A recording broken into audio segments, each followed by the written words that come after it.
1 घंटा अपने लिए 10 मिनट 5 मिनट लगाओ तो धीरे धीरे आनंद आने लगेगा, तो अपने आप बढ़ा दोगे। आप थोड़ा सा समय इसमें लगा दो। आप जैसे खाते हो पीते हो, जो भी आपकी जिंदगी में है, नाम रिश्ता जैसे है, जिस घर में पैदा हो, इस परंपरा के साथ किया करो, कोई मनाही नहीं। ये असली चीज जानकार से तो अपना काम कर लो। तो हमको आपको करना कुछ नहीं है, बस इस रास्ते के अनुपालन में जानकार से रास्ता ले लो और अपने घर जाने का तरीका सीख लो और 10 मिनट 5 मिनट थोड़ा थोड़ा उसके देने लगे, आपका काम हो जाएगा। दूसरी चीज भाइयों, आज हमारे समाज में बड़ी गिरावट आ रही है इस बात की, बूढ़े बुजुर्गों का ध्यान नहीं दिया जा रहा है। बहू सास का ध्यान नहीं दे रही, बेटा बाप का ध्यान नहीं दे रहा है। कारण क्या है? क्या इसलिए कि हमारे आपके अंदर हमारा जो अध्यात्म था, जो हमारा दर्शन था, हम भौतिकवाद की आंधी में उससे बहुत दूर हो गए। लेकिन सच्चाई हमेशा सच्चाई रहेगी और पाखंड तो अलग चीज है, लेकिन सच्चाई उसके साथ नहीं खत्म होगी। कहा जो इस सत्संग में आता जाता रहेगा, उस बच्चे को, बच्ची को, बेटा है, बेटी है, बहू है, सब जो सत्संग सुनते रहेंगे, उनको इस सत्संग के मर्म का जब ज्ञान रहेगा तो हर व्यक्ति को मालूम रहेगा। क्या मालूम रहेगा? ये सब कर्मों का लेन देन है।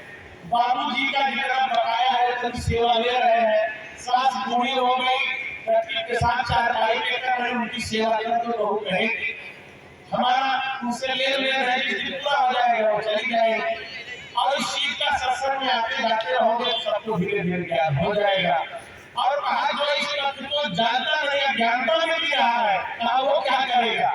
कहा बूढ़ी 4 महीने से सेवा करते करते थक गए, जिए तो फायदा धीरे धीरे ऐसा कदम उठा रहे हैं अज्ञानता धोखे में, और फिर जब वो कर्मों का हिसाब है फिर देने। तो इसलिए जो इस रास्ते पे आएगा उसके संस्कार डेवलप होंगे, वो गलत काम न करे। इसके लिए ये जो आपका सत्संग है ये हर व्यक्ति को प्रेरित करेगा कि गलत काम नहीं करना चाहिए, हमको मर्यादा में रहना है, बूढ़े बुजुर्गों का ध्यान देना है। तो जो हमारी सामाजिक बुराई फैल रही है उसका धीरे धीरे निस्तारण हो जाएगा और एक परिवार ठीक हो गया आपके गांव में। देखी देखा दूसरा परिवार, तीसरा परिवार, धीरे धीरे गांव मोहल्ला धीरे धीरे शांति आ जाएगी, सुकून हो जाएगा, बूढ़े बुजुर्गों का ध्यान दिया जाने लगेगा, हमारे संस्कार निर्मल होने लगेंगे। देखी देखा दूसरा गांव, तीसरा गांव, मोहल्ले वाले धीरे धीरे पूरे देश में ये जो हमारा धर्म का बिगुल है, जो ये अध्यात्म का बिगुल है, जिसकी वजह से भारत पर से ऋषि मनीषियों की धरती कहा गया, उसकी मूल सत्यता जो है, जिसे संतों ने 750 वर्षों से प्रतिपादित किया, इस मार्ग पे आप लग जाएंगे तो आपका घर परिवार भी दुरुस्त हो जाएगा, समाज भी दुरुस्त हो जाएगा, आपकी जीवन बड़ा सुंदर दिख जाएगा। अन्यथा मनुष्य शरीर पाके गाड़ी बिल्डिंग बंगला मकान बना के जिंदगी हमारी सीधे तबाह हो जाती, देश बदल जाते हैं। मनुष्य रूप में मिलेगा मनुष्य शरीर पाए हो तो इसका पूरा उपयोग करके जाओ, अपना काम करके जाओ, पढ़ाई काम नहीं फंसना। इस रास्ते पे चलने के लिए 2 परहेज जरूरी है, बस 2 जरूरी है। चलने के लिए 2 परहेज जरूरी है। कहा क्या? कहा एक तो आप शाकाहारी हो जाओ, दूसरे कोई ऐसी नशा मत करिए जिससे आपकी बुद्धि पागल हो जाए। कहा शाकाहारी होने का क्या मतलब? कहा मुर्गा खाना छोड़ दो।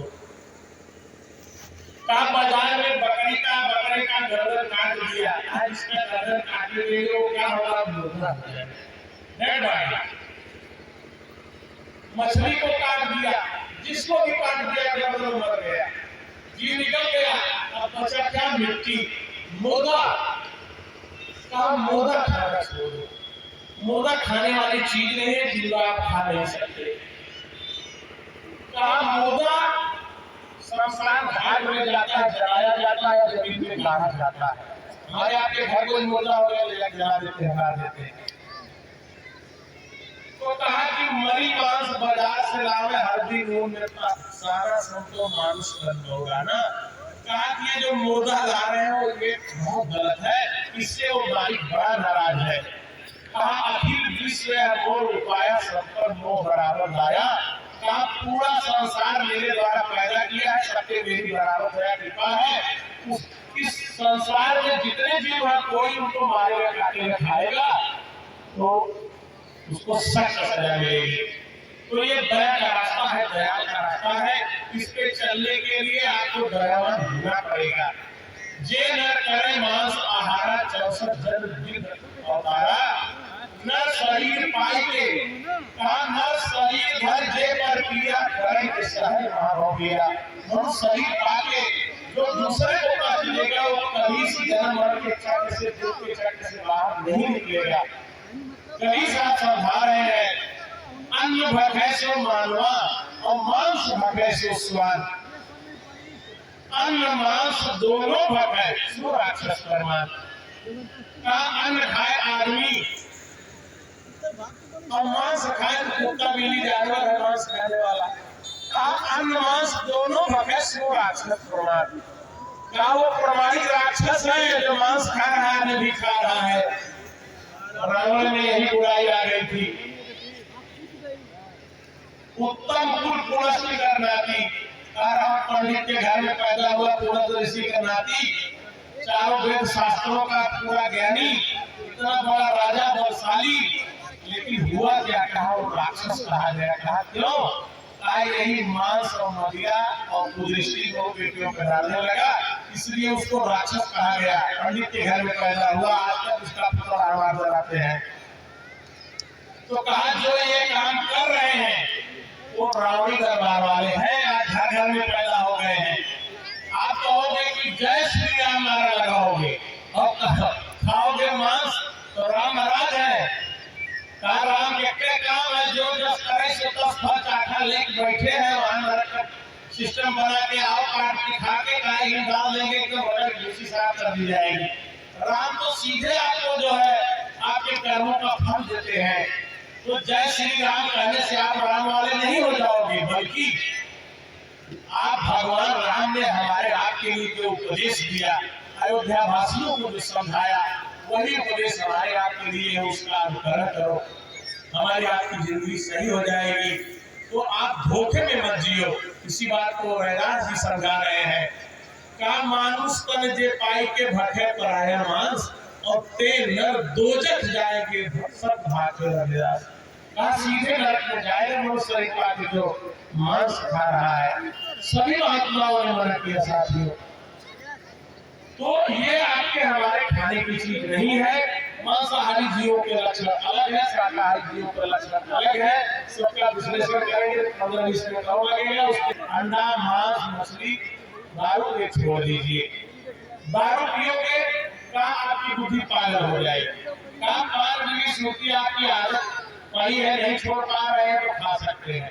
स्वास्थ्य के लिए हानिकारक है, खाना अच्छी बात नहीं है, लेकिन ये बुद्धि नाशक नहीं है। खा पी सकते हो अगर आप नहीं चल पा रहे हो। लेकिन दारू, अफीम, हीरोइन, चरस, गांजा, भांग बहुत बुरी नशाएं हैं। जो इनका सेवन करेगा का वो उसकी बुद्धि पागल हो जाती। इस दिन हम तो ऑलरेडी भूल भुलैया में अपने मालिक को भूल के यहाँ बैठे हैं, दुनिया में फंसे पड़े हैं।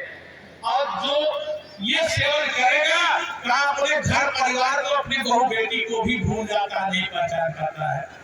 तो भूल भुलैया के देश में एकदम भूल जाओगे भगवान क्या है, आत्मा क्या है, परमात्मा क्या है, ये पहले नहीं पड़ेगा। इससे मुक्ति कैसे होगी, हमारे कष्ट कैसे दूर होंगे। जो ऐसी नशा का सेवन करेगा इस रास्ते को कभी नहीं समझ पाएगा। ये 2 चीजें संतों का आदेश है, निर्देश है, संदेश है कि आप छोड़ दो। और फिर 24 घंटा में 23 घंटा दुनिया में लगा दो। यही गृहस्थ आश्रम सर्वोत्तम है। इसी गृहस्थ आश्रम में मीरा ने पाया, कबीर ने पाया, साधु ने दरिया ने भीखा ने बोला, तमाम सारे महात्मा इसी कलयुग में इसी गृहस्थ आश्रम में रह के पाए। आपको साधु सन्यासी बैरागी बनने की जरूरत नहीं है। खेती गृहस्थी दुकान धंधे में अपने लगे रहो और थोड़ा थोड़ा जानकार से रास्ता मिल जाए, लग जाओ, आपका काम हो जाएगा, मानव जीवन सफल हो जाएगा। अब इसी के साथ हम अपने वाणी को विराम देते हैं। बड़ी कलबलाहट है।